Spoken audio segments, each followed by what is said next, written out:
success. So what I want to talk to you guys about is something aligned within those lines. So when we learn the skills and tools and different exercises that Iman has to offer, we go back home with our notes and we review them and we try to apply them to our lives and our business. And we try to find that same success, that same business growth, and everything that we want to meet our desires.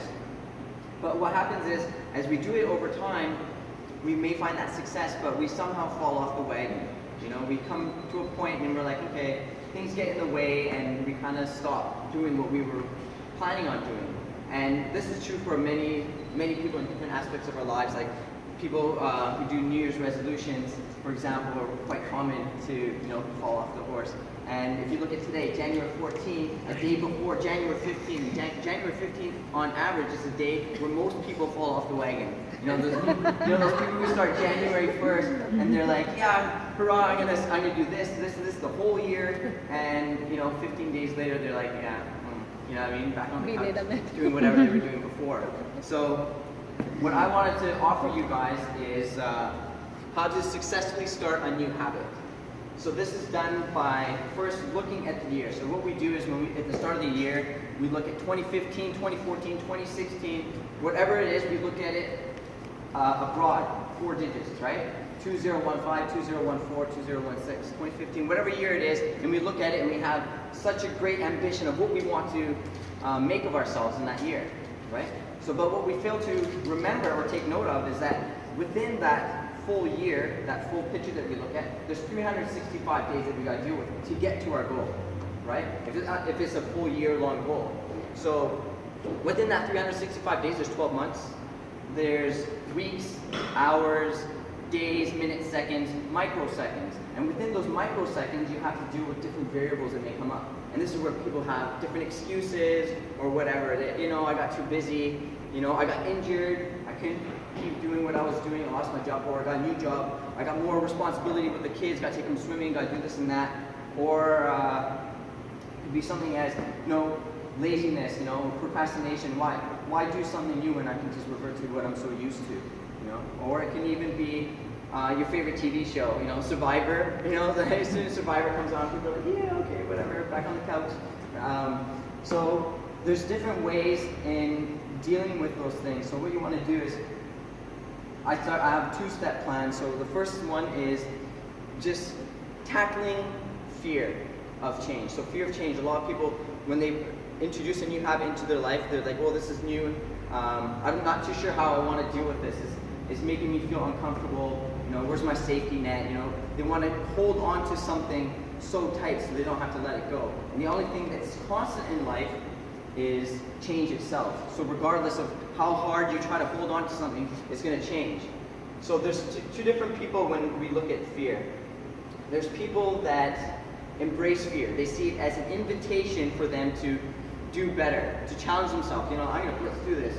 I'm going to use a fight or flight mechanism within myself, and then whatever comes in front of me, I'm going to jump over and, I'm going to be a success. And then there's other people who are the opposite. They become debilitated by fear. So if you think about fear, where does it exist? Fear resides in the mind. So if you think about anything that you desire to do, the thing that talks you out of it is your mind. And then through your mind, you come up with different scenarios, you think of different ideas, and them not being real, you still think they're real, and you will physically respond to them as if they're real. So if I were to creep up on someone, and I go, "Rah!" and scream on them, I'll either get a punch in my face for a person who's has fast reflexes, or someone might just freeze and be debilitated. So those are the people I'm talking about. So what you want to do to overcome that is try to do something different and pull yourself out of your norm every single day. And now some people might think, well, that's 365 days of the year, that's 365 different things I got to do. Well, that's looking at 365 again. 365 does not exist, because you can't do today and 365 days simultaneously. The only part you can handle is right here, right now, the microseconds. So what you want to do is think small, right? The microseconds are tiny, so you want to think small. Instead of thinking broad, you want to think right here, right now. So do something that's so small. Like if you're used to putting your right shoe on before your left, do that, do the opposite. If you're used to putting on your red power tie at the start of the week, put it on at the end. If you're used to taking your blue coffee mug, take your red one, switch it up, something so small, take a different route to work, say hi to someone else, instead of saying hi, say what's up, anything, it could be anything. The reason why it's so powerful is because when you do something new, it awakens something within you, so you have to respond to it. So rather than living your life on autopilot, you jump into the driver's seat. Now you can take control. And the whole thing about fear is that we don't have control. We think that we're not going to be able to sit in our comfy nest and we know where everything's going to be. But when you sit in the driver's seat, now you can take care of that. That's not a problem anymore. So another thing is when you think about a new task you want to narrow down. So give value to each day that you have. So when we all think about, there's the 21-day challenge, we've heard of that in yoga, we've heard about it in boot camps, do the 21-day challenge, detoxes, nutrition, whatever it is, and people will follow through the 21 days and at the end they think, okay, I'm done, now what, right? And they don't understand something. So what you want to do is look at the number 21. What does that mean?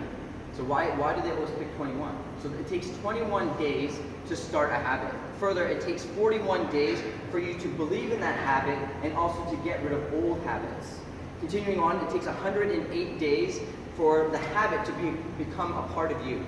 It's part of your daily routine now. Everything you do will always happen with that habit.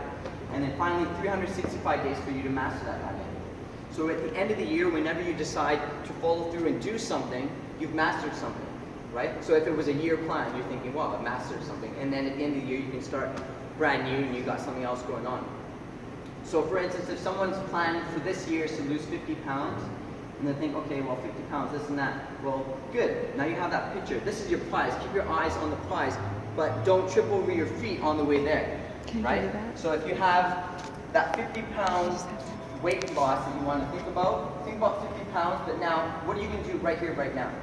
Right now, you're going to put down that piece of chocolate and you pick up that banana or that apple. Put down your beer and pick up a glass of water. You're going to put your running shoes on and hit the treadmill, rock out at the gym.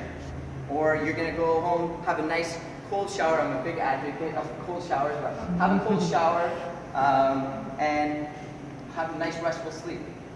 So your body can recover and recuperate from whatever you did, and you can start the next day brand new. These are just 2 simple tips that you can do and you can implement in starting a new habit.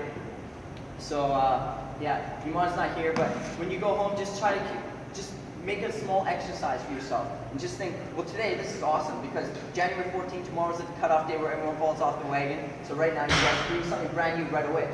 So even tomorrow, you got something brand new going on. Go home with the notes that you collect from Iman. It's going to be quite informative. Yeah. Thank you.